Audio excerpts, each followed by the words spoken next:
ಅದರ ತನಿಖೆ ಜಲ್ದಿ ಮುಗಿಸ್ರಿ ಅನ್ನೋ ಹೇಳಿದಾಗ ಅದು ಮಾತಾಡಿದಾಗ ಪ್ರಣವ್ ಮೊಹಂತಿ ಅವರು ಇದು ನೀವೇನು ಹೇಳ್ತಾ ಇದ್ದೀರಿ ರಿಟರ್ನ್ದಲ್ಲಿ ಕೊಡ್ರಿ ಅಂದ ತಕ್ಷಣ ಆ ಮಾತನ್ನು ನಿಲ್ಲಿಸಿದ್ರು ಅಂತೇಳಿ.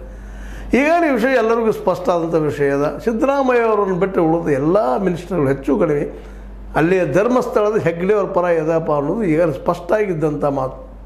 ಹೆಗ್ಗಡೆಯವರು ದೇವರು, ನಡೆದಾಡುವ ಮಾನವ, ಆ ವ್ಯಕ್ತಿ ಮಾಡಲಿಕ್ಕೆ ಸಾಧ್ಯ ಇಲ್ಲ ಅನ್ನುವಂತಹ ಒಂದು ವಾದವನ್ನು ಮಾಡ್ತಾ ಹಿಂದುತ್ವ ನೆಲೆಗಟ್ಟಿನಲ್ಲೇ ನಮ್ಮ BJPಗರು, ಅವ್ರ ಜೊತೆಗೆ ನಮ್ಮ ಪರಮೇಶ್ವರವರು, ಅದೇ ಕಾಲಕ್ಕೆ ನಮ್ಮ DKC ಅವರು ಇವರು ಇವತ್ತು ಮಾಡೋದು ನೋಡಿದಾಗ ಸಹಜವಾಗಿ ಎಲ್ಲರಿಗೂ ಆಸೆ ಮುಗಿದೋಗ್ಬಿಟ್ಟಿದ್ದು SIT ಬಂದು ಅಂತೇಳಿ. ಬಟ್ ಪ್ರಣವ್ ಮೊಹಂತಿ ಅವರಿಗೆ ಪ್ರಶ್ನೆ ಮಾಡಿದ್ದಕ್ಕಾಗಿ ಮತ್ತಷ್ಟು ಆಸೆ ಹುಟ್ಟು. ಅದೇ ಸಂದರ್ಭದಲ್ಲಿ ನಮ್ಮ ನಾಗಲಕ್ಷ್ಮಿ ಚೌಧರಿ ಅವರು ಮತ್ತೆ ಪತ್ರ ಬರೆದ ಕೇಳ್ತಾ ಇದ್ದಾರೆ, ನಾವು ಕೇಳಿದ್ದೇನು ನೀವು ಮಾಡ್ತಾ ಇರೋದೇನು ಅಂತ. ಆ ಉಲ್ಟ ಹೊಡೆದ ಚೆನ್ನಾಗಿ ಯಾಕೆ ಉಲ್ಟ ಹೊಡೆದ, ಯಾಕೆ ಇನ್ಕ್ವೈರಿ ಆಗ್ತಾರ ಇಲ್ಲಿವರೆಗೆ?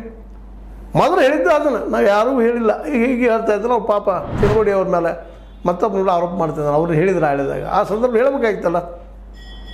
ತಿಮ್ಮರೂರು ನನಗೆ ಹೇಳಿಕೊಟ್ಟಿದ್ದಾರೆ ಅಥವಾ ಇನ್ನೊಬ್ಬ ಮಟ್ಟನವ್ರು ಹೇಳಿಕೊಟ್ಟಿದ್ದಾರೆ ಹೇಳಬೇಕಾಗಿತ್ತಲ್ಲ.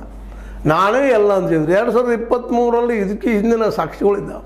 ತಿಮ್ಮರೋಡಿಯವ್ರ ಮನೆಯಲ್ಲಿ ಎದುರು ಕೂತ್ಕೊಂಡು ಅಲ್ಲಿ ತನ್ನ ಇಡೀ ಕಥೆಯನ್ನು ಹೇಳ್ಕೊಂಡಿದ್ದಾನೆ ಈ ಮನುಷ್ಯ. ಅದಕ್ಕೆ ಪೂರ್ವದಲ್ಲಿ ನಮ್ಮ ನಿರ್ಮಲಾನಂದ ಸ್ವಾಮೀಜಿ ಅವರು ಒಕ್ಕಲಿಗರ ಗುರು ಅವ್ರ ಮುಂದೆ ಹೋಗಿ ಭೇಟಿಯಾಗಿ ಇಲ್ಲ ಸತ್ತಂತ ಹೆಣ್ಮಗಳು ಸೌಜನ್ಯ ಒಕ್ಕಲಿಗರು ಅವರು ಕೊಲೆ ಮಾಡಿದ್ದು ಇವರು ನಾನು ತಂದು ಹಾಕಿದ್ದೀನಿ ಮಾಡಿದ್ದೀನಿ ಏನೆಲ್ಲ ಮಾತಾಡಿದಾನ. ಆದರೆ ಈಗ ಉಲ್ಟಾ ಹೊಡೆದಿದ್ದೀನಿ, ಯಾಕೆ ಹೊಡೆದ, ಇದ್ರ ಬಗ್ಗೆ ಯಾಕೆ ಎನ್ಕ್ವೈರಿ ಆಗ್ತಾಯಿಲ್ಲ ಅನ್ನೋದು ಪ್ರಶ್ನೆ ಅದು.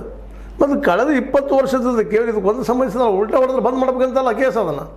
ನಾವು ಹೇಳಿದ್ರಿ ಅದು ಸಿಗಲಿಲ್ಲ ಹೆಣ್ಣುಗಳು ಅದಕ್ಕೆ ಬಂದ್ ಮಾಡ್ತಾರೆ.